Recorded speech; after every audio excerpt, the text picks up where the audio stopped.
I can't remember what season I'm on anymore. I'm finding a new co-host. Hello, come right in.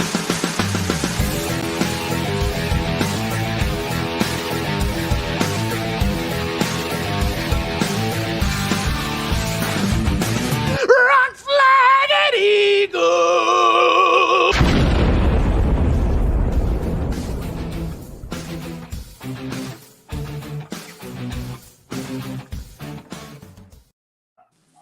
All right, welcome everybody back to another edition of Chairgatin. I'm your host, Rattlesnake, coming at you live once again from Austin, Texas.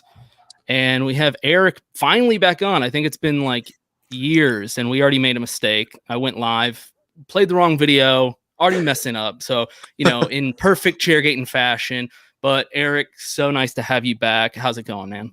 It's going great, man. Yeah, it has been a while. I think it's been probably close to 2 years since it's been about probably a year and a half since I was last in Austin with any sort of regularity. So it's it's good to be. You're in Austin, but you got the U of H hat on, so that's repping both sides. I had to do it, man. Yeah, we just won. We're going to the Final Four. Sorry for the Congrats. Show coming on late, but I had to watch that. That's never happened in my lifetime. And rocking my Bristol shirt. Oh, I like that. That's sharp. Yeah. You can buy that at my merch. So follow the links. Classic. Fantastic. Really happy to have you back, Eric. For anybody not aware, Dakota, I don't even know if you're aware.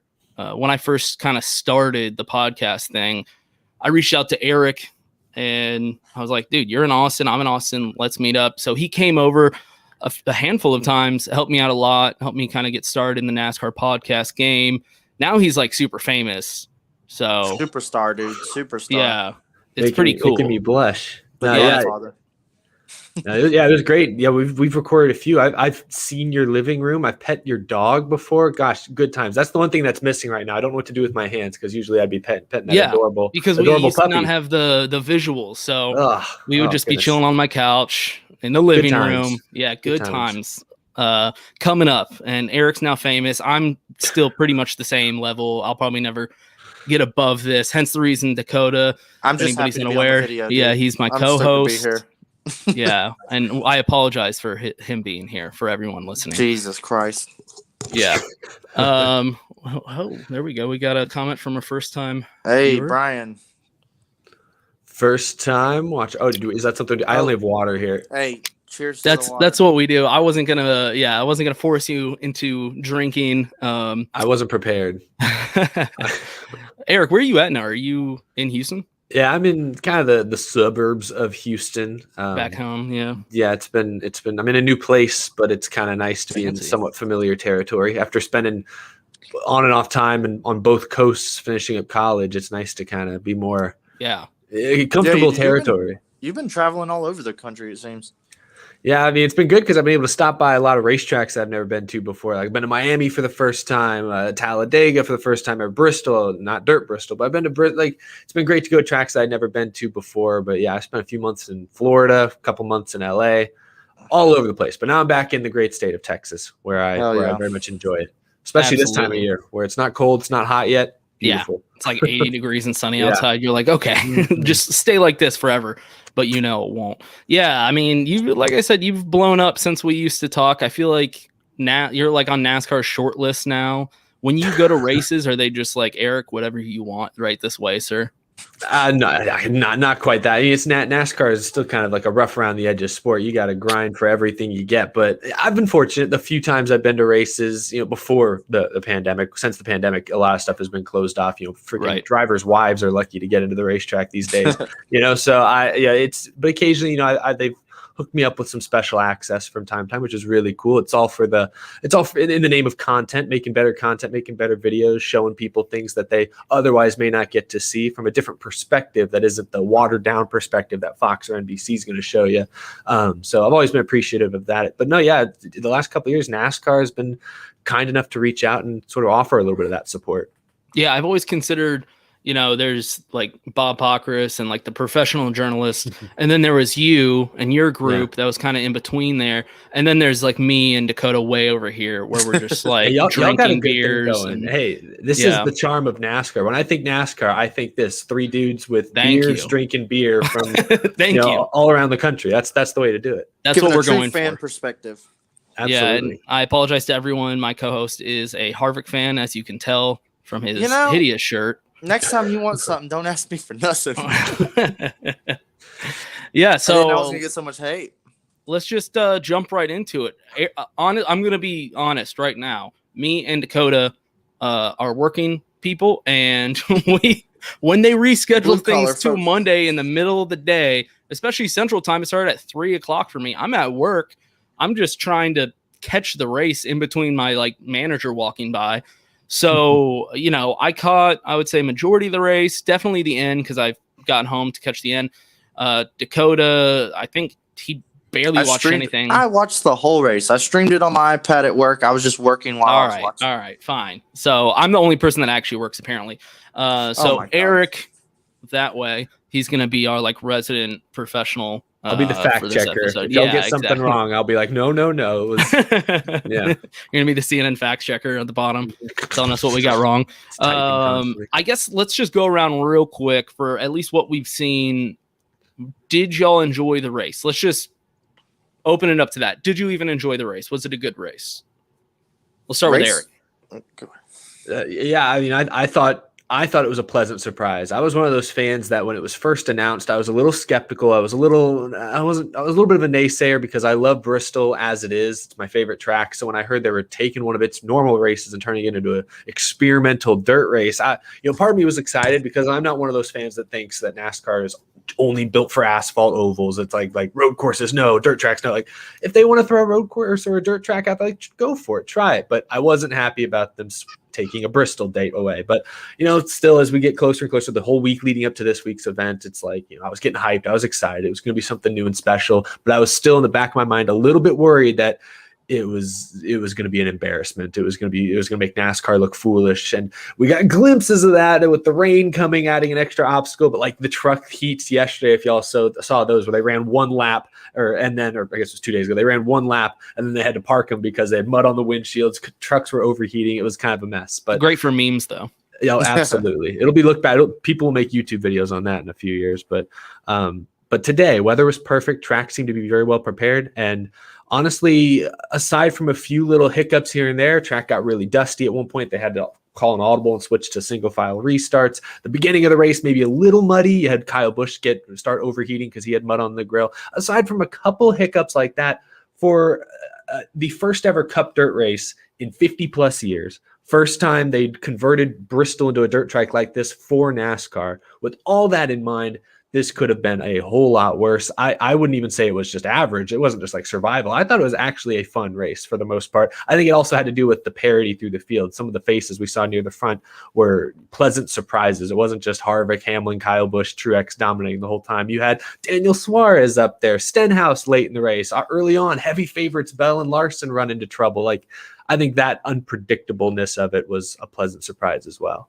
Yeah, and I think you could say that kind of about the whole season so far.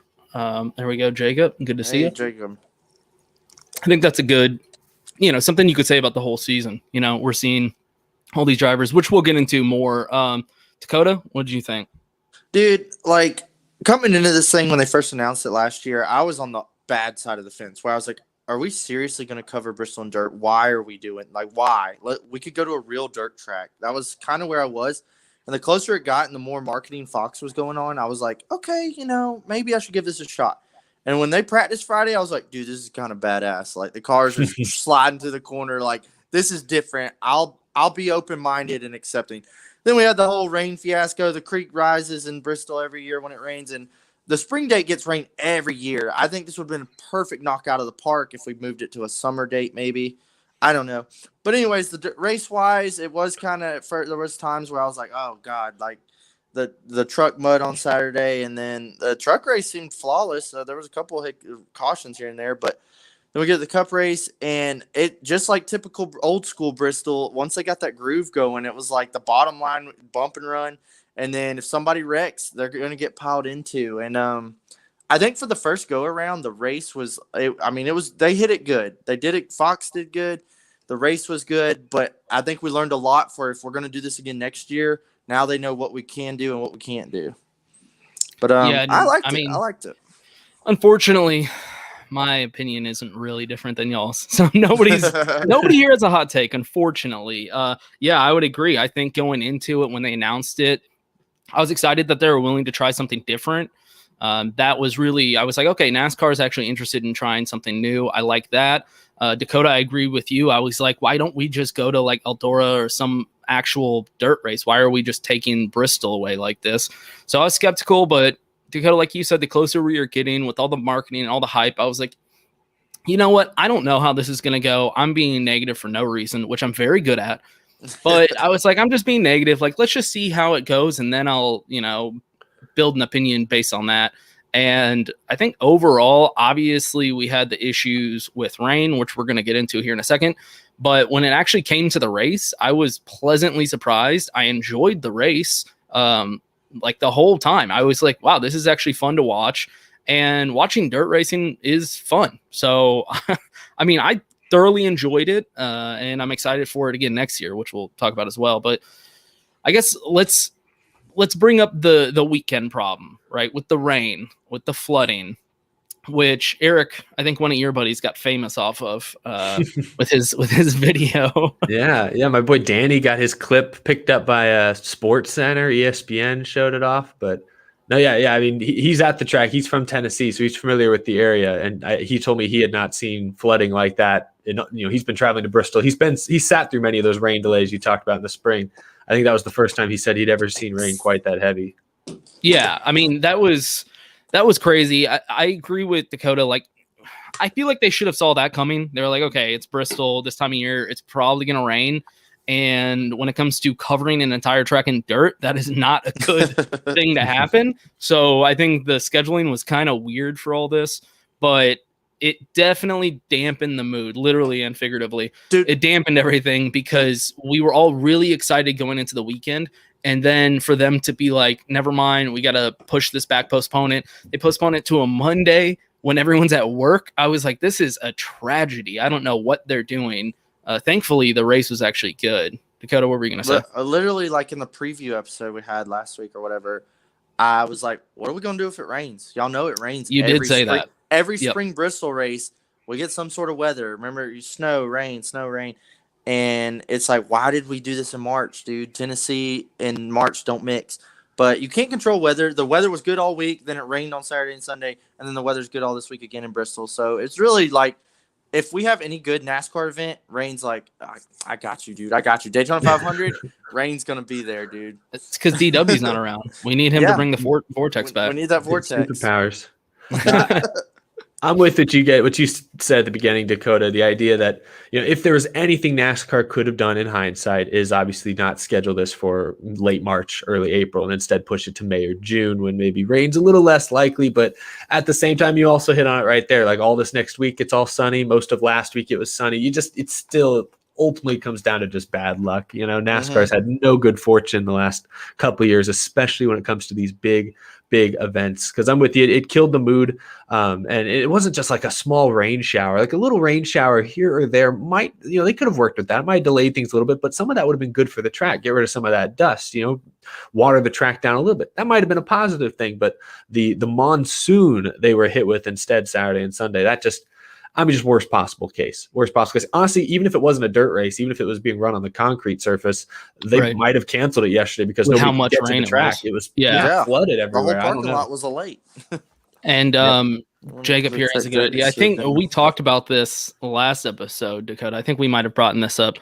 It would be interesting if they utilize this possibility to keep running dirt of bringing back old tracks, Rockingham covering dirt. I don't know, just crazy stuff like that. Like they're trying different things. I think North Wilkesboro would be really fun covered in dirt. Obviously they have a lot of work to do in the grandstands. The safer barriers, I don't think would even matter because they didn't have those. They didn't have them tonight. This race. So that would be something interesting though, is like what other tracks could we run dirt at? I don't know if y'all have any ideas, but I mean, no, NASCAR has announced like they're doing the same race next year. So this is all hypothetical, but if you could pick one other track, what would you like to see the Cup cars run dirt on? Like on the current schedule, or it doesn't have to be current schedule. If you just have like a track in your head that you'd be like, that would be fun to get on the schedule, or I like this track, but it would be fun to see on dirt. Well, as stale as Richmond's been lately, what if they did Richmond? I mean, I don't even know about this, but like, if we're gonna start covering pavement tracks and dirt, I mean, Richmond it could use some pizzazz here lately. Yeah, Richmond would have been my first choice, and you could bill it to the old school fans as like, "Hey, Richmond originally was a dirt track, and way back in the day, decades ago, you know. So this is actually what you want. You want those throwback series. You can sell it like that, perhaps. No, I think Richmond would be fun, but as we've all kind of hit on, I would think if NASCAR ever does get to where every year there's at least one dirt race, on the schedule. I don't think they're going to jump the shark and put like 6, but if there's just like one a year, I'd like to see them eventually graduate towards a purpose-built dirt track. Either build a new track, they're building a brand new auto club speedway, things like build a new dirt track, or go to Eldora or Knoxville, bite the bullet, mend that relationship with Tony Stewart, head to Eldora, fits 30,000-40,000 fans. That would be great. And I think drivers and the industry alike would applaud that. Does anyone here at least know the actual story with the falling out with NASCAR and Tony Stewart and why they took Eldora off? And it has to do with NASCAR wanted a dirt race to shake things up. Fox wanted a dirt race as well for a ratings boost because they were upset they'd lost practice and qualifying and lost those ratings the last year and a half. And so they wanted a dirt race. NASCAR said, okay, how about Bristol, because it seats 150,000 people, and with COVID we could still probably get 30 or 40,000 people in there, and that'd be a huge crowd. And so Tony Stewart, without even found out like a day before it was announced that NASCAR was going to announce a Bristol dirt race, and apparently Tony Stewart was really upset about that, and he immediately got his people on the phone and got them in contact with NASCAR, chewed him out, it sounds like, and then asked NASCAR point blank if there would ever be a Cup race at Eldora. NASCAR said that wasn't in the plans. Tony Stewart subsequently worked on backing out of their Truck Series contract. So apparently that's smoke for you. Yeah, I don't think it was the only reason he pulled it off the truck schedule, but it certainly seemed to be the driving force. That's a huge slap in the face to Tony. I mean, he's the Truck Series, and then like, hey man, Cup, y'all want to come out here? And they're like, how about we'll club Bristol and dirt? What the? He'd been lobbying NASCAR to put for a Cup race, for years, ever since trucks started going there in 2013. It obviously wasn't feasible in 2013, but in 2021, when some Cup races like Watkins Glen will sell out every year, but it seats like maybe 40,000. That's not including all the camping space, but it's not a huge capacity crowd, by other NASCAR track standards. So Eldora was starting to kind of fall in that ballpark range of something NASCAR, like the Cup cars, could realistically do. And yeah, I don't blame him for being upset. Was it the right business decision to drop one of your biggest events, the Truck Series race, off your schedule out of spite? I don't know if that makes a lot of business sense from Tony Stewart's perspective, but he's a man of principle, and he's sticking to his. He's a fighter. Guns. He likes to fight. Yeah, and I think he saw the fight and he ran towards it. Yeah, I mean, I would agree. I think Eldora would actually be great when they're allowed like 100% capacity again, because with the limited capacity, I could see the argument is like, well, I mean, the capacity of that track is already so low. If we have limited, I mean, there's like hardly anybody going to the race. Full capacity though, I mean, you would sell that thing out and some. Like the tickets would be expensive.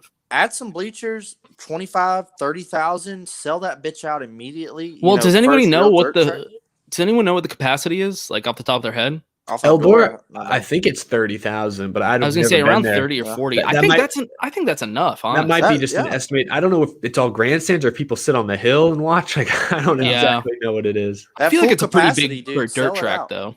Yeah, I think that's the route they should go. I don't know if NASCAR ever will, but I could just see this in like 3 years. We're back at full capacity. They keep trying to run the dirt at Bristol, and eventually people stop showing up, just like we've seen at Bristol, and it's half empty, and it looks terrible on TV. Even half empty, I get it's still like 60,000 people, but it doesn't look good. And so I think it honestly might be smart to go to a 40,000, 50,000 capacity racetrack for dirt and just fill it up. I mean, sell that thing out. It would look good on TV. One thing I hope we do, like I saw just a little buzz while I was on the ride home, and was like, "Hey, y'all like road courses? Here's 18 road courses. Hey, y'all like dirt racing? I hope that we just keep this as like a one special event once a year. We're gonna cover Bristol and dirt and do a dirt race. Not, hey, we're gonna bring y'all 3 or 4 dirt races next year. That'll kind of be sour in my mouth.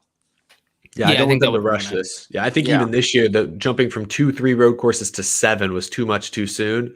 So if they do that with dirt tracks, especially if they even introduce a second one next year, I think that's too fast. I think you're sabotaging each dirt race by adding more, because now you're splitting the fan base a bit more. You're splitting ticket sales. Like, keep the one dirt track if you're going to keep it that way. Keep it special. And like same thing when they're talking about adding street courses. Like, there's a real chance they'll add a street course in a couple of years. I don't want to see 4 street courses. Like, I just went off on that in the last episode. I don't want to see all that. Like, if they do one, I don't know what your take on it was, but if they do one, like, I'd love to see them try it once. But no, you can't say one was a success. Let's flood it with 12. Like, no, you got to be slow and steady and things with that. Speaking of new road courses, are you coming to the Austin race? I will be there. Yes. Do you need a place to stay? I got a guest room. I actually have a place to stay, but are you going to be at the racetrack? Oh, I'll be there. Oh, 100%. I'll be there. Yeah. My dad's going to be there. A couple of my friends are going to be there. They're flying in. So it's going to be a show. Some of the YouTube friends? Yes. Yeah, a few of them are. I haven't got to meet them in person, so that'll be a lot of fun. Big. Yeah. So we'll have to meet up and do something. I'm going to try to like coerce you into staying at my place, but I haven't seen your place yet. So I got a new place. Your new place, at least. Right on Riverside. It's great. It's right on the water. Mm-hmm. Yeah, you would stay in this room. This is the guest room. Look at this. Oh, that's a NASCAR. Davey Allison. What is that? AT-AT or whatever. Some Star Wars robot back there. Yeah, AT-AT, I think. Rusty over there. I got the signed guitar. I think you've seen that one. Oh yeah, the Darryl Walter. Yeah. Because he's a famous musician, as everyone knows. That's why he signs the guitar. Golden pipes. Yeah, exactly. So initially, when they said that this was just going to be like a normal race for points, and winner gets into playoffs, I was kind of upset, because I was like, I don't think we should do it like that. But honestly, after the race, and if we're going to do this every year, I'm for it at this point. I don't know what y'all's take on that is. I thought this would have been a great chance to make a crazy ass all-star race. I think all-star. Okay, 30K was right. All-star would have been like a really good like show out. It's freaking nuts, $1 million dirt race. I was kind of salty about this is gonna be a points race. We have no idea what's gonna happen. But then after, like you at the end, I was kind of like, we saw some unfamiliar faces in the top 5 and top 10. But hey, Joey Logano was up there, Denny Hamlin battling for the lead. Classic, cream rise to the top. It was fine for a points race at the end. Yeah, I'm with you. Just the unknowns at first of whether or not this was even going to successfully be pulled off. Was it going to be a total mess? I think we didn't know that. So yeah, when it was first announced, I thought maybe when it was first rumored that they were talking about turning Bristol into a dirt track, I thought, oh, that must be for the All-Star race. Because remember last year, Bristol hosted the All-Star race. So I thought, oh, this is going to tie in there somehow. And then it was revealed, no, it's going to be a points race. I had the same I was apprehensive in the same way at first, but I'm with you. I think all 3 of us here were pleasantly surprised by what the end product turned out to be, especially with all the unknowns coming in and all the obstacles they faced this weekend alone with the weather and having to, adjust the stage lengths because tire wear was more than they thought, with all those different issues that they had to adapt to just this weekend alone. It easily could have been a cluster. It could have been a mess, but it really wasn't. It was, for the most part, it still looked like a professional sporting event with contenders really having to drive their race cars better than the rest to run up front and win. And I think the thing that sold me where it's like, no, it should be a point race is the fact that they are going to continue this. That's when I was like, okay, if they're going to keep doing this, then we definitely should be running for points, because they've run this race. They know what it's going to be like. So the next year they're a little bit more prepared. I think this one probably shouldn't have been a point race, since it was the first time they've ever done it and they didn't really know what they were getting themselves into. I think it's a little unfair, but it'd be more fun than the Texas All-Star race here. Yeah, I don't know about that one, man. Hey, at least we don't have 2 500-mile races there this year. That's the one good thing about it. And when 2 Texans will joke about that, it's bad. We're not even proud of our own track. I'm totally seeing this dirt track thing. Like this is a new throwback race. This is for years to come, Ooh. probably the next 5 to 10 years. Like the dirt race. Like it's going to be a thing. And it sold out immediately. I'm almost a little like, I wouldn't mind going and checking out this dirt race one year. It spikes interest. It's different. It's something like you got to see it. It's only once a year, kind of sell out. Right. Event. That was my thing initially. I was kind of bummed that I wasn't going because I was like, who knows if they do this again? Like, I'm missing this one opportunity. Right. But then when the rain came, I was like, oh, thank God I didn't. Dude, I thought the sime thing. I was like, well, I'm glad I wasn't at this month. Right. Yeah, it was a lot drier, a lot cleaner just on my couch, Yeah, a lot more fun just hanging out here. But that's one thing was like all the dust. Timmy Feedwell and Kevin Spotter, he was like, he had a point that there's stands all the way around the track, so there's no airflow. There's no air blowing the dust out like a normal dirt track. Wind would maybe carry the dust out. So all the dust is just circulating inside Bristol. You've been there, you've seen it. It's all just going up. So there was a couple times they panned the camera. I couldn't even see what was on the track. Right. You just saw dust and it's like some flash of a car. I think Eric had the best get up though. What was that? The picture you posted with the goggles and the bandana. Those are left over. I went to a World of Outlaws race a few weeks ago, and I had all that stuff still out, and that was sort of my vibe. Yeah. Well, that's why I was like, that's a real dirt race outfit right there. That's what you have to wear. That's what you need. Like, because same thought as you, Dakota. I'm like, I might want to go to this thing in the next year or two, just because it does look like a spectacle. But yeah, you're going to need to be geared up. You can't go in there. You're definitely going to need a mask and goggles. You'll need all the accessories, I think, to really enjoy yourself, because that's a good point. I didn't think about that I guess Harvick Spotter made about the way the track is built. There is nowhere for that dirt to really naturally escape. And I wonder, like, visibility was an issue. I don't think they announced it today, but I would kind of implore NASCAR to consider moving this to a Saturday night race next year, just because the visibility. We said that last episode. Yeah, the visibility at night will that obstacle, which certainly was responsible for some incidents and plenty of driver complaints, and the cooler temperature. Yeah, that will all go away, and so I think that's something they should consider. That's what dirt races are, though. Saturday night races. That's literally like the tradition. Said. We would have been ruined by rain either way this weekend, but hey, you're going to do the marquee dirt race, NASCAR Cup cars on dirt, and you were going to run it on a Sunday afternoon. Like, this would have been the perfect Saturday night, big bang lights cars. Like, this needed to be a night race. It's like high school football on a Wednesday night. You're like, that just doesn't make sense. That's not when you do that. Maybe that's a Texas thing. I don't know, but I guess speaking of this whole dilemma with the weather and having to go to a terrible time on Monday because I think it was because they didn't want to like compete with March Madness, I assume. Probably. That's why they did it, because right after the race, I turned on the Houston game, and that was the first Elite Eight game. So I don't know. I don't know what's on Fox. Does Fox host any of the March Madness? I don't know. I don't know if it was even because of Fox or if they were just like, everyone's going to be watching March Madness, which I mean, I was. Yeah. So this goes back to the point though. I've seen a lot of people saying this online, saying, well, NASCAR just needs like their own streaming service where you pay a subscription and you get all the content like all the time. There wouldn't even be ads. You would just watch constant cars. I mean, what do y'all think? Would this be possible? I'm not the media guy. I mean, it's neither. I mean, I am, but I'm not tied into that part of the business. I feel like it is possible. Now, the question is whether or not people would buy into it. I don't know how quick.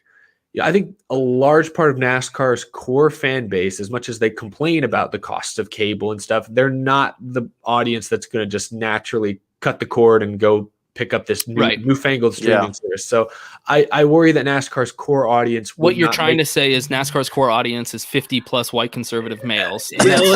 He's like trying to politically say we keep it real on the show. It's not even a political affiliation. It's really just the age. It is. No, that is their honest. That's their demographic. How do I subscribe to this? Yeah. They'll be like, do I need to upgrade my? Anyway, I've actually had fans that say, I don't know, some places in the country, like they even streaming like on YouTube is a difficult thing. Like internet access is not evenly distributed around the country. Like I don't know where you live, Dakota, but I know me and the two of us are in big cities where we have plenty of access to all sorts of great internet options and things like that. And so it's no big deal. But I think it would be possible. I absolutely think it would be possible. And I know I would pay a subscription for it, because if NASCAR gets a dedicated streaming service where they have like, Race Hub and shows like that are on there, as well as, live races with no commercials, maybe even past races, there's like an archive in there. Yeah, if NASCAR comes out with something like that, I wouldn't need cable. Right now I only have cable really for NASCAR. Exactly, dude. I can get MLB TV and watch baseball. I can pay for like the 2 or 3 live sports things that I want, and then I could Netflix or whatever it is, and I'm good. I'm done. So it really is, for me it would be a good deal. I would love it, but I don't know about a lot of other fans. I don't know if it would make business sense for NASCAR. I've been thinking about this. Here's my pitch. I don't know what their contract's like with Fox and what CBS and NBC, I don't know, whatever the alphabet is that they have. Here would be my pitch, is that you partner with a streaming service that already does races, like dirt races and stuff like that. Because to watch a lot of dirt races, it's just strictly streaming services. Mm-hmm. You partner with one of them and they handle all of your streaming. And that way people could pay a subscription just to watch NASCAR 24/7, no commercials, no nothing. But you still keep your deals with the cable companies. Somebody else takes over streaming. I don't know. I think that would be kind of cool. I would definitely go that route, but just an idea. I've been reading a lot about it. Fox has honestly, this has been one of the best years of Fox broadcast I think I've seen in a while. They've definitely stepped it up to almost match NBC. But I think it was like lap 6 in the truck race. They went to commercial. Like we're kicking off dirt racing. We've been rained out all weekend, and they just started the truck race. And I was watching it at work, and they flipped a commercial, and I was like, dude, it's like lap 10. What the hell? Like, what are we doing here? But I mean, I get it though, because that's how they make somebody's money. Somebody's got to pay the pills. Yeah, but it's like the truck race seemed like they were like commercial. Whereas if we had a streaming service, that wouldn't be an issue. So some people that don't want to pay, they have their cable, they can watch the commercials. The people, like the dedicated people, would be like, no, I'll pay like $100 a year or whatever it'll be just to have the content 100%. And then, like Eric said, archived races. Because all the streaming services that do dirt races, they have that. They'll have 24-hour content, archived races, live events, shows afterwards. It's pretty cool, honestly. If you're like into dirt racing, there's some really good streaming services that just make it like Speed Channel, old school Speed Channel. Essentially, just make it Speed Channel. Like that's what we need again. Late night play Monster Truck Madness. Just whatever, whatever we gotta do. Just play racing. If NASCAR's not on, put some dirt races on, put some motocross, some drag racing, whatever. Yeah, I would love that. Yeah, it would be interesting. None like this would happen until at least 2024, when the current TV deals expire. That's when the renegotiation. Yeah, I don't know. I would be shocked if it happens, but it would be. We'd be fans of it. I think we would all like it. My only other fear is if NASCAR then took charge of all the broadcasts. Would the quality of the actual race broadcast? Well, NASCAR wouldn't take control of the broadcast. What they would do is sell the rights to the streaming service. So it would depend on the quality of that streaming service. Well, if NASCAR forms their own network or service. Oh, if they form their own. I was saying just join one that already does all racing. And that way you just have constant racing content. Yeah. I know just watching races on like MAV TV and like Speed 51. I mean, their quality is nowhere near as good as Fox. Yeah, they don't have the budget. They don't have the budget. So you'd have to ensure that whoever is actually showing the races has the same budget or has sports. They got a good setup. I would love it if they could meet those few set of demands. I just don't know if the business is there. So I wouldn't count on it with NASCAR. I mean, the fact that like even the NBA hasn't really fully gone that route. I mean, yeah, you can get like NBA TV, but there's all sorts of restrictions. If I get NBA TV, I can't watch the Rockets where I live. It's all blacked out because of antiquated TV deals and things. So no other sport has fully made that jump that I know of.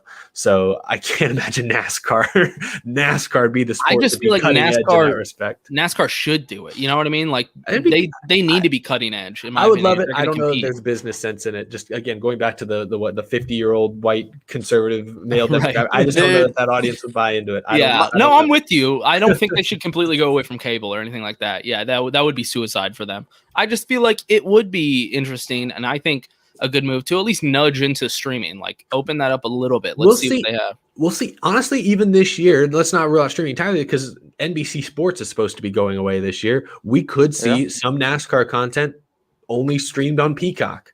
And Peacock's booming right now, dude. We'll see. We'll see how that goes. I don't think they're going to stream any races on Peacock, at least not exclusively. But we might. Maybe there's practice sessions, which I guess there's really none of those this year. Yeah, but we could see a practice session on Peacock this year. I know IndyCar is going to have some stuff. I would be okay if they did that like 100%. They just did everything streaming on Peacock.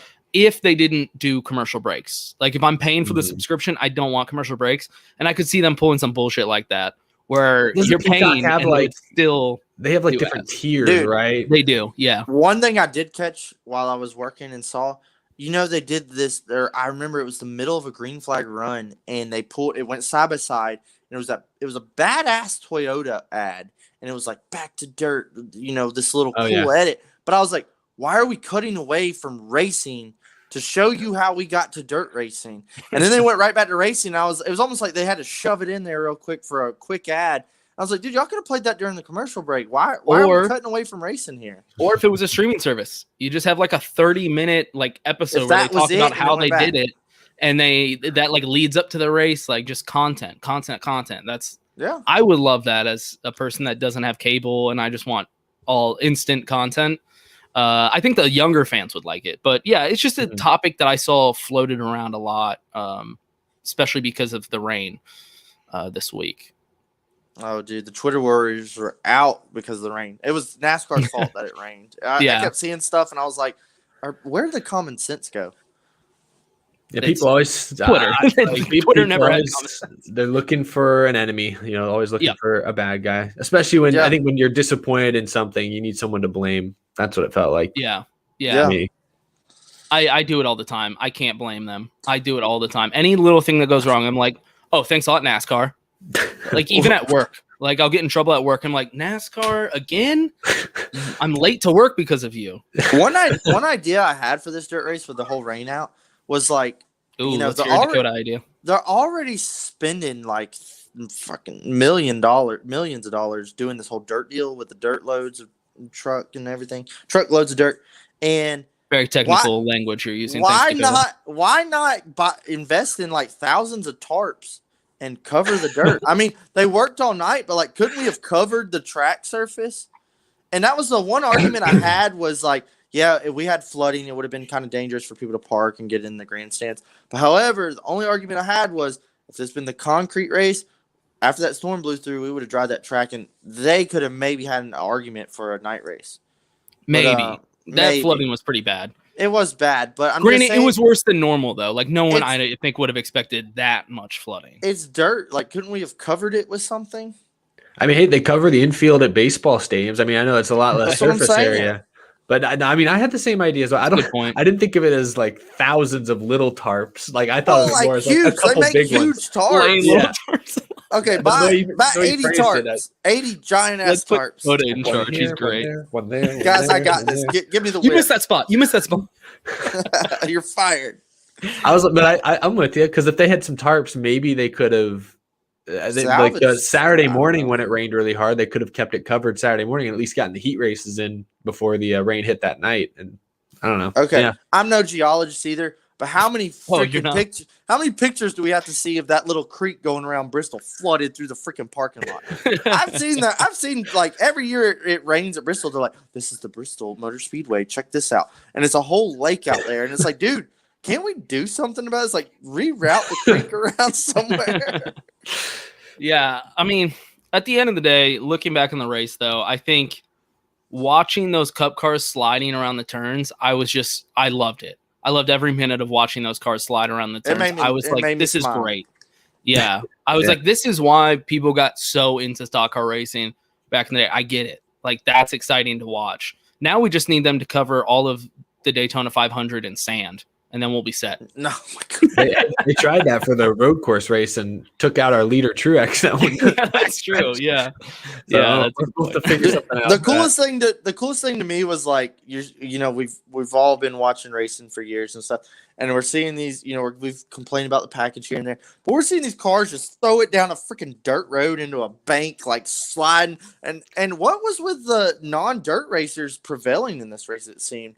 That's what I was surprised by. He's never raced on dirt, and they were killing it. That was the next thing I was going to actually bring up. I think here I saved this image. It has the betting odds for like drivers, and it has like Kyle Larson at plus 300. I don't know if y'all bet or anything.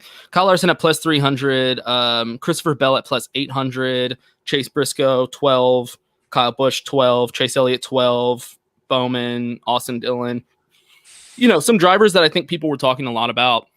Joey Logano plus 2,200. Pretty good odds. Dude. Yeah, I mean, Denny Hamlin plus 1,500. Like, these were not the drivers I was expecting to see, and I don't think anybody else was. I don't remember anyone really talking about them being contenders. How ironic was it that Christopher Bell and Kyle Larson were in the same wreck? I mean, just like everybody, they wouldn't shut up about Christopher Bell and Kyle Larson, and here they are just totaled out of the race. And it was like, well, this just got weird. Yeah, they went to a commercial break immediately, like before showing any replays, because I'm pretty sure Mike Joy and Gordon and Boyer needed to, like, what are we going to say now? Like, they had like highlight packages of Bell and Larson that they hadn't used yet that they now had dirt to, racers throw away. Yeah, they're like, oh, we can't use those today. Scrap that. We got to figure out what we're going to talk about now. No, I'm going on with that. Like, that's what surprised me the most is even in the truck race, Martin Truex Jr., he was up front. Yeah. I don't have any dirt experience. Just wins all 3 stages. Nobody could touch him. Right. Haley Deegan, for example, I thought, hey, this is a good chance for her to run top 10. 19th. That was the best she ran. She ran 15th at best all day long. Like, the dirt regulars, in the cup race, Bell and Larson quickly drove up into the top 5. They were probably going to battle for the win if they don't wreck, but Bell wrecked on his own. It was a driver error that spun himself out and Larson got collected. So even in that case, they made a mistake. You didn't see Truex or Logano making that kind of mistake. Well, I guess Truex at the end there, I don't know, he had a tire go down or something. But that was what's surprising because you look at the top 5 in that cup race, it was for the most part Logano, Suarez. He literally said on TV, I don't know what I'm doing out here. You had Hamlin up there. Like the top 4 or 5 almost all day long were not dirt guys at all. At the end, Newman got up in there. Stenhouse got up to second. But for most of the race, it was the non-dirt guys totally outshining the dirt guys. Now, I know Hamlin, Logano, they're in really good cars, but like so's Chase Briscoe, and he didn't get a chance to show it. I mean, so is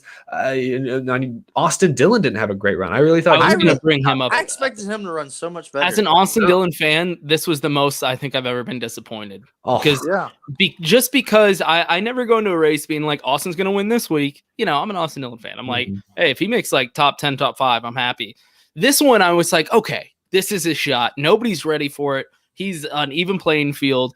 So, yeah, as an Austin Dillon fan, I was just disappointed. I was like, I don't know what's going on. I thought he would have ran a lot better because I thought he was good on dirt. But, I mean, we say that, but I think Ricky Stenhouse is a dirt guy. So, yeah. But he didn't show up until the green, white, checkered. I mean, he was kind of back like he was in like 8th. Yeah, he was like 8th, 10th for a while. But we'll say, though, give him a couple more laps, and I think he would have got the win. I'm obviously it's hypothetical, but he wouldn't have been afraid to run to the back of Logano the way Hamlin apparently was. Yeah. Hamlin was afraid of that confrontation. What was that about? I saw everyone on Twitter saying Hamlin talks a big game on Twitter and interviews, and then when it actually came into the moment where his team was hyping up, like, hey, that's an aggressive guy in front of you. You got to go get him. Yeah. He just bailed. He had every opportunity, dude. He was up there. I mean, we had some good, green flag battles, but I was like, move him. Move him out of the way. Like, just a little nudge. This is the win. It's dirt. It's okay. Like, that happens in dirt racing. It's not like y'all haven't tangled before.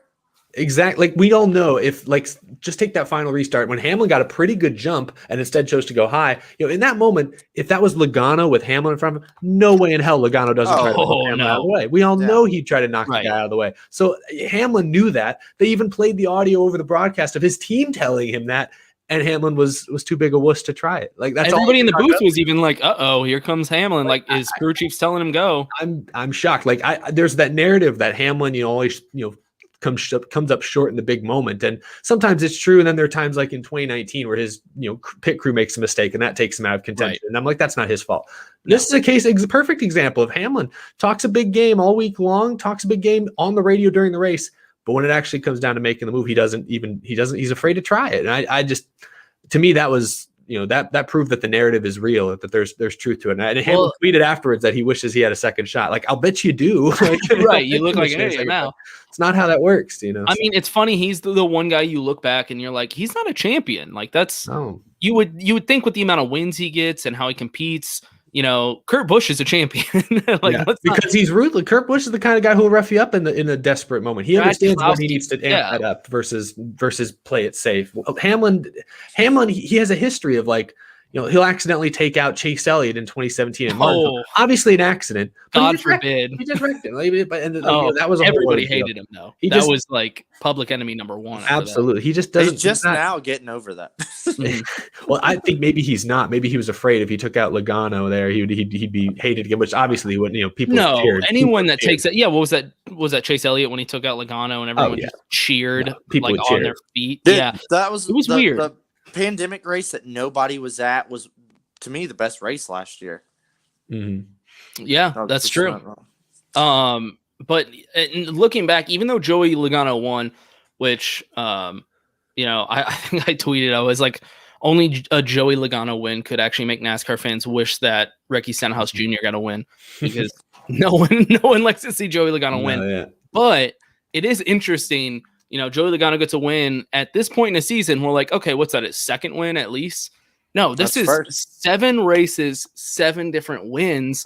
And the marketing at the beginning of the season was like, maybe the best season yet. And I always made fun of it because I was like, there's no way this is the best season yet. That's stupid. But every race afterwards, I'm like, damn, this is a good season. Yeah, really. The only letdown this year, really, like as far as just a race, was the Daytona 500. Unfortunately, because of that early rain delay and then the early wreck that caused everyone to ride around for 2 hours. Well, McDowell got a win. I mean, at the end, it was still it was still kind of fun at the end when you saw who won and how it happened and everything. So no, you're right. Like, I think Fox, choosing that as their tagline for the season is kind of dumb. Right. You're just asking to be made fun of, funny, But hey, if you like parody, if you like seeing different faces up front, this season has had everything for you. And talking about Stenhouse, he finished second today. I don't think he's finished worse than 18th this year. Ricky Stenhouse in a JCG Doherty car. He's on a good start, dude. Like, you see Suarez. What year are we in? Suarez is up in the top 10 now. Even he was the biggest upset today. Yeah, even Bubba, they're starting to run top 10. Things go wrong at the end that they're not finishing it, whether it's the bad pit call at Phoenix or today, I guess Stenhouse ran into him or something. He cut a tire or whatever the heck happened. So, at least, the new teams are running well, new faces at the front every single week. The most consistent guy, I should pull up his stats right now, but like Hamlin, he hasn't won. He hasn't led hardly any laps. And, we make fun of him for, coming up short in the big moment, but credit to him. I think he's finished in the top 5, like 6 times this year. Right, I'm sure. He's been killing it. He's super consistent. But he has been though. That's what I'm saying. He's the type of driver that you look back and you're like, wait, he's not a champion. Like because he drives like one. And it is strange, but I think like you said, if you like seeing different drivers win, this is the perfect season to get involved. Can y'all remember the last time? What was the last year that we saw something like this? So many different winners. I think the record there, I think it was like 2001 or 2 where we had like 10 different winners to start the season. I think this is the most since We're then. getting close. Yeah. Honestly, I mean, we're what do we need? 16 races, 16 winners. That's what we're looking for. I'm just going to laugh at the end of all this. McDowell's at missing the playoffs because they run out of spots. I know, right? I feel so bad. I would hate that. Well, that's the thing is, look at everybody that hasn't won. You got Chase Elliott, Kevin Harvick, Denny Hamlin, like all these big names in here that they're probably gonna get a win here or there. So that's just even gonna add. That's gonna add to our winner count. And it's like, dude, that little playoff spot's gonna get so tight come down to the playoffs. And that was my point. Is we've had a lot of individual winners. 7 races, 7 winners, but a lot of the best drivers haven't won yet. And like you were saying, Dakota, they kind of have to. Like we expect them to, right? At some point, you just somewhere here and there, based on odds, it seems like they have to. So for these drivers like McDowell, that's got the win. He's got to be sweating a little bit. Like, oh my god, like what's going on here, guys? Can we start to get some repeat winners? Because knowing McDowell, he does not want to be in that kind of situation. And God forbid anyone that hasn't already got a win, because your odds are getting slimmer and slimmer. Yeah, and the pressure this puts on teams like say the 23, like Bubba Wallace's team, a team that Michael Jordan says we expect to win. Bubba Wallace says no, it's a learning process. Hamlin says that they hope to make the playoffs this year, but that's what makes days like today where you run 7th all day but finish 28th. That's what makes these types of days so frustrating, because right now he's pretty far out of playoff contention on points, and it's going to take a win at some point. A lot of these guys like Bubba Wallace, like Ross Chastain, or like Chase Briscoe, or even down the stretch we could even be talking about guys like Kyle Busch or Kevin Hart. Probably not Hart, right? He'll be consistent enough, but Eric Almirola's in a big hole. Matt Benedetto, even Alex Bowman might be flirting with disaster. At some point these guys may be in must-win scenarios, and we might still be in like July. Like it just might get that dire that quick. Dude, the points are wild right now. Early on the season, Austin was running well. If you can't tell, I'm an Austin Dillon fan. Austin was running well, and I was like, I think he can point in this season because he's looking like he's running really well. But at this point, I'm like, no, he's got to win. Like he's gonna have to get a win, and it's the same way with a lot of these drivers. Like any other season, Bubba Wallace in this situation with a new team, all this, I would be like, he's not making the playoffs because I don't see him getting a win. But I don't know. This season, I'm like, I don't want to predict anything anymore because I'm just going to be wrong. I don't know who's going to win at this point. It's been crazy.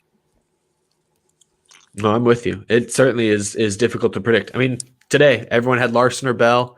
They were both wrecked out by the end of stage 1. Like, it's just that kind of season.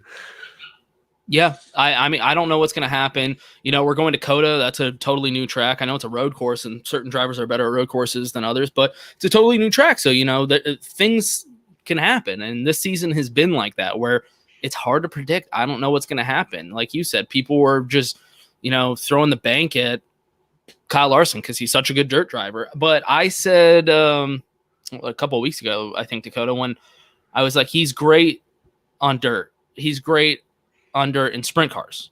This is a cup car. Like, we don't know how he's going to drive. And granted, he did drive well, but that was kind of my point. It's like, there's so many new things this season. It's kind of hard to predict. I mean, you can say, certain drivers are good on dirt, but have you ever seen them in a cup car on dirt? Because I haven't. Well, I know, like, all last year, everybody and their mama was complaining about the package. But and we've had some great races so far this year. We've had some, that were okay, but so far the races have been so nuts. We have has there just been like a bad race this year? I'm trying to think. Well, everybody that wasn't at Atlanta liked to complain about Atlanta, but Eric, you weren't at Atlanta. I had a great time, and it was awesome. That's true. We were drunk at Atlanta, so we loved it. That'll help. Yeah, that helps a lot. Eric, you were not there, actually. Let's get your opinion. Was Atlanta a bad race as a viewer, like at home? How did I score it on my show? I believe I gave it an even, basically a 5 out of 10. I thought it was average. I thought it was a drag. I'm trying to now remember it. I mean, Larson, it was kind of interesting, kind of fun to see how many cars Larson would put a lap down. But if you're not a Kyle Larson fan, I imagine it got tedious after a while. But that being said, the finish, that's what I jokingly said. It was a race like that didn't deserve such a nail-biting, surprising finish, with Blaney all of a sudden coming on strong with fresher tires, or not fresher tires, just saved his tires better. Tire management, baby. And maybe getting a little bit of help from his teammate, but I think he was going to catch Larson either way. It was, again, unpredictable. Even what seemed to be the most predictable race ever, when Larson had a 12-second lead at multiple points during the event, turned out to be unpredictable. It's not because Noah Gragson, like, someone wrecked right in front of him and took him out with 3 to go. No, it was just all of a sudden his car wasn't as good on the long runs. Blaney's team made the magical adjustment, and he played it smart in that final run. So Atlanta was fine. I don't know where you guys land on this. I know I myself and many other people I know are starting to accept that, hey, Atlanta needs to be repaved or reconfigured or something. Well, what I said on our show. We talked about this on the show when I was in Atlanta with Dakota, and I was hanging out with his buddies. They all really cool guys, by the way. He's got a really good group of NASCAR friends down there that go to all the races. They brought up the fact that there's like rendering of completely reconfiguring the track, like building everything around the track, kind of making it like a Kansas with like hotels and water parks and all that fun stuff. Big casino. Yeah, exactly. Wow. Which would be really cool because I love Kansas. It's very underrated as a place to go watch a race. But I think just instead of repaving it, a whole reconfiguration would actually be really exciting. Just mix it up completely. Yeah, I've seen those same renderings and plans. I don't know if that's in their budget. I know the like general manager of the track said that they're probably at least going to repave it here in the next year. But yeah, I don't know. They've talked about putting a casino, restoring it to its old configuration. I've seen one of the renderings that showed like roller coasters and shit like in the backyard. I'm like, that's kind of cool, but I don't know if that's feasible. Oh, that would be cool. Yeah, I'd love to see it. I don't think it'll happen. As we go down this rabbit hole, to me, like the sooner we repave it, the sooner that surface can start aging. It's like, dude, you're putting off the inevitable here. Like, repave the motherfucker. We gotta do this. And then all the rendering stuff is like, I live right down the road from Atlanta Motor Speedway, and it's like right down the road. What are we? Like 30 minutes away. It was awesome. Not even. I'm all stoked for like, hey, bring on that championship race. Bring it back to Atlanta. That's a whole spill. It's going back to Atlanta. But then I'm also like, I don't want all these people living in my freaking hometown. Or all these traffic, tourists, all this traffic and tourism. I'm like, crap. But it's got to go back to Homestead, man. That would be cool, man. Homestead was great, and it continues to prove that I think it's the best. It's probably gonna be a while before they go back to Homestead. I know, it's too bad, but yeah, I mean, a reconfiguration I think would be ideal. Like Eric said, I don't know if that's ever gonna happen, but with how much crazy shit's been going on in NASCAR, I don't know. I feel like everyone's now like willing to invest, into the future, the idea of the future. Sky's the limit. They're ripping out Auto Club Speedway and turning it into a half-mile short track. Like what? I could totally see that being. They're going to redo it, make it all Phoenix-like with the whole everything. That could be a championship race, and then that will get the championship race. In the next 5 to 10 years, I could see that. Maybe if Atlanta is able to pitch the idea of, hey, we're going to do it all up, add a freaking Disney World next door, put a casino next door, all this great stuff. That could be their pitch for the championship race. Yeah, I mean, I'm all for. Couldn't agree more. Bring it back down. I'm cool with. I'm honestly cool with the champ race changing every freaking year. Every year it's a different track. You don't know what it's going to be until the season's release. Every year we have a different champ track. Yeah, I mean, at this point, why not just rotate it? I guess, like, fuck it, who cares? Well, then it's like, hey, the championships at that race, I need to go. Because that's my home track, or that's close drive. Helps out some of the tracks that don't get a lot of the attention. Yeah, it'd be interesting. And for any of my fans listening, I don't think there's a single person that follows me that doesn't already watch your content, Eric. I'm going to be honest. I usually like to give out shout outs and be like, go check out. But like, it's Eric. The Godfather, dude. Yeah, y'all already watch his content. I mean, he helped build up my audience to begin with. So I don't think you're getting any new followers here. Sorry, Eric. He's the whole reason I bought a headset. Is that so? Yeah. I just meant like I wanted to start making YouTube content, and then he was doing it. I was like, dude, well, if he can do it, I can do it too. It's that's the beauty of the internet these days. There's so many people that have so many unique voices that they add into it's not just NASCAR, it's just any topic. And that's why I always tell people when they're starting a channel, or if they have an idea like I want to start a YouTube channel, it's like you gotta be passionate about whatever it is your subject is, because otherwise you're gonna get burned out, time consuming at first. But two, you got to like find something that you're uniquely qualified to talk about. Like I always thought my angle, being a young fan who didn't come from a family of race fans, didn't come from a community of race fans. I got my dad into NASCAR. I always thought that was my point of view. My point of view is I was a college kid when I started my show that, grew up around no NASCAR fans, but somehow still fell in love with the sport and got to following it all the time. And, I think that's all my videos are kind of rooted in that idea. So it's kind of, that's always good. I'm glad. I need a headset sponsor then if I'm selling headsets without even realizing it. Exactly. You didn't even know. I just meant cool. I go to a bunch of races every year. And what he means is he has a big crush on you, and he was asking about you all day. And he was like, off. Eric's coming on? This motherfucker. So anyways, I go to a lot of races every year. I've been going since I was like 8 years old. And then I was like, oh, this guy goes to races. And then I was like, I go to a bunch of races. Why don't I talk about it? Then I met this son of a bitch over here, and now we're like buds. So, we are buds. I went and hung out with him in Atlanta. We had a great time. Oh. That's our motorsports. That's soon to come to Texas. That's our angle. It's a little bit different than yours, Eric. And me and Eric I would consider ourselves friends. Mm-hmm. You helped get me started in all this. You've been to my apartment. You've met my wife, my dog. But I feel like we do have different kind of like audiences or different routes a little bit. Whereas like I'm the like overweight redneck drinking beer. You're I think speak to like the newer audience a little bit better than I do. Perhaps. Yeah, I don't know. I don't know how I necessarily think of myself. I like this new tag you've got for me as the Godfather of YouTube. You're the Thank you. Godfather of NASCAR I've YouTube. coined Yeah. that. I'll coin that. I like Dakota, that. yeah, Dakota brought it up, and I was like, he kind of is, yeah. Because I remember when you first came on, you were already big, but you weren't nearly as big as you are. What was it like? Who was it? Like Real Radman. He was pretty big at the time. There was I some remember big watching ones. his old videos. I remember Yeah. like watching Eric Estepp video, and it had like 300 views. And I was like, oh, Damn. yeah, this guy's got a lot of views. Those were the days years ago. Now he's famous, and but not too famous to still come on this little podcast, and that's why we love you. Absolutely not. No. Yeah. It's always good to talk racing, with and then meeting new people and hearing their thoughts about the sport. No, Hey, I'm that's the always whole down thing, for man. that. You introduced me to Rusty Walrus, and he's going to be coming on the show next week. So I still Good talk dude. to him all the time. Yeah, I love Rusty. That- I call him the most positive person in NASCAR. He's so wholesome, man. He's so wholesome and positive. If He's I'm so the Godfather, Midwest, like- he's the fun dad of Yeah. NASCAR. yeah, like, big that's time. That's one thing I always talk about is like, the one little good part of Twitter is in NASCAR is like how many friends and how all these Right. other people across the country that like the same sport I do, and we can all talk about it. And I literally make friends all across the country just because I like NASCAR. Yeah.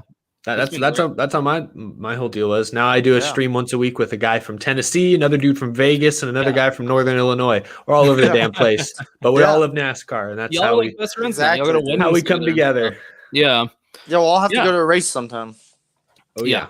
Definitely. Yeah. So anybody that doesn't watch Eric's content already, do you want to give a plug, tell your stuff? I just doubt anybody doesn't. Yeah, Sorry. I mean, there's always the chance. There's always the surprise. I'm looking at the chat on YouTube. There's a couple names I don't know that I recognize, but I'm Eric Estepp. My show is Out of the Groove on YouTube. You can find it. I post almost every day, especially when there's so many wild things like Bristol Dirt and other major news stories. I have Chicago your theme Street song Course in my head right now. Just whenever you say Out of the Groove, your theme song comes into my head. It's pretty catchy. So if you It want to is. get a new song stuck in your head, check me out at YouTube, Out of the Groove. You'll find me. You'll find my beautiful face popped up on your screens, and don't be afraid to click on it. And instead of the Jeff Gluck, was the race good? Yes or no? I got like the Groovy Gauge. the I like the Groovy Gauge, yeah. Gauge. That's the best one. That's honestly, I might just start using your, not stealing it, but just whatever you say. I'll be like, by the way, Eric's Groovy Gauge said this. This is what we think about it. So I might start incorporating that. Yeah, I gave my Groovy Gauge score before I came on the show here tonight. You guys probably haven't had the chance to watch the episode, but I do a scale of 0 to 100, 100 being super duper groovy. So I'll start with you, Dakota. What would be your score for what you saw of the Bristol Dirt Race? Can we do halves? Or is it all one number? I mean, you can 47 and a half. That's a little specific, but I was gonna say, all right, forget it. Just fuck whatever. 7 out of 10, or is it out Pretty of good. hundreds? Whatever. It's all scalable. That works. All right, 7 out of 10. I give it 7 out of 10. I would go 8 out of 10, and here's why.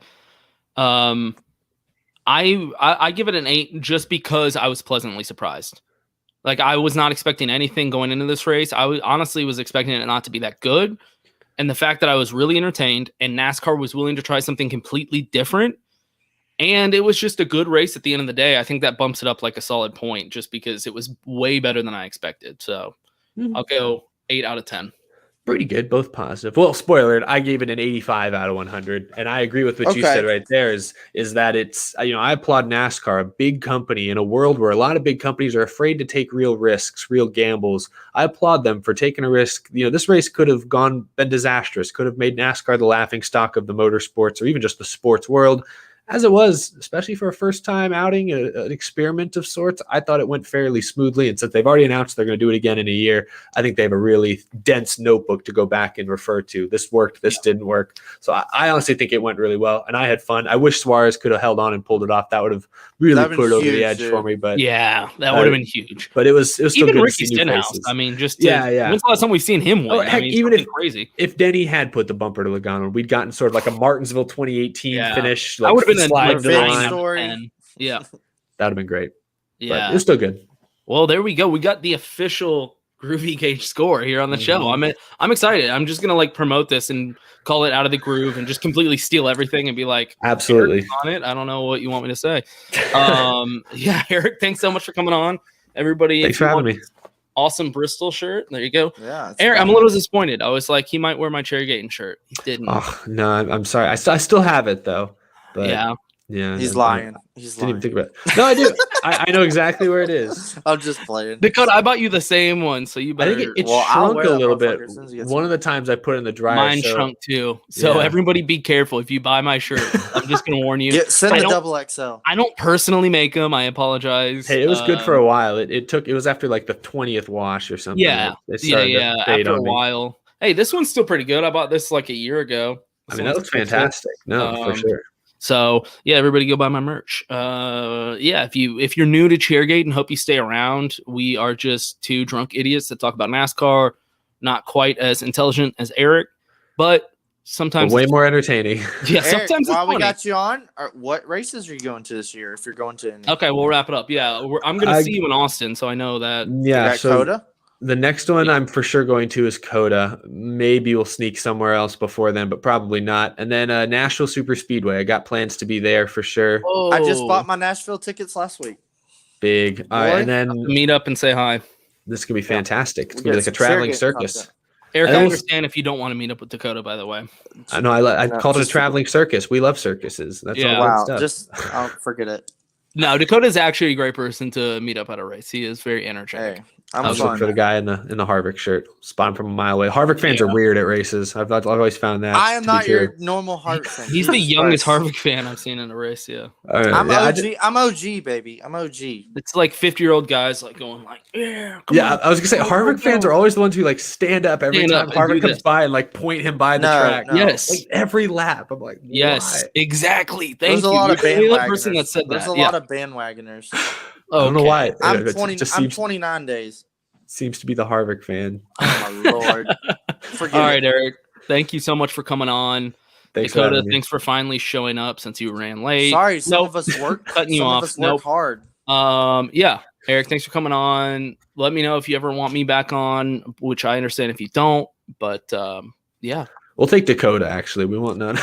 Hey, hit me up. Honestly, dude. You should. That's we probably better. We need more Harvick fans on the show. Yeah, honestly, that's probably I didn't bring up Kevin one freaking time during this whole thing. He was in like 18 it's just written all today. over you. Yeah, it's just literally you're sponsored by him. I messaged Matt, was like, hey, what are you wearing so I don't look stupid? And I was like, fuck it, I'm wearing my Kevin shirt. And then we immediately rip on him the whole time. Yeah, the whole time. Forget it. All right, Eric. Thanks for coming on. Hey, it was great. See y'all on Wednesday with who are we having on? Cody Connor, the race car driver. Cody Connor. Wednesday night. We'll be on Wednesday night. We'll see y'all then. Peace.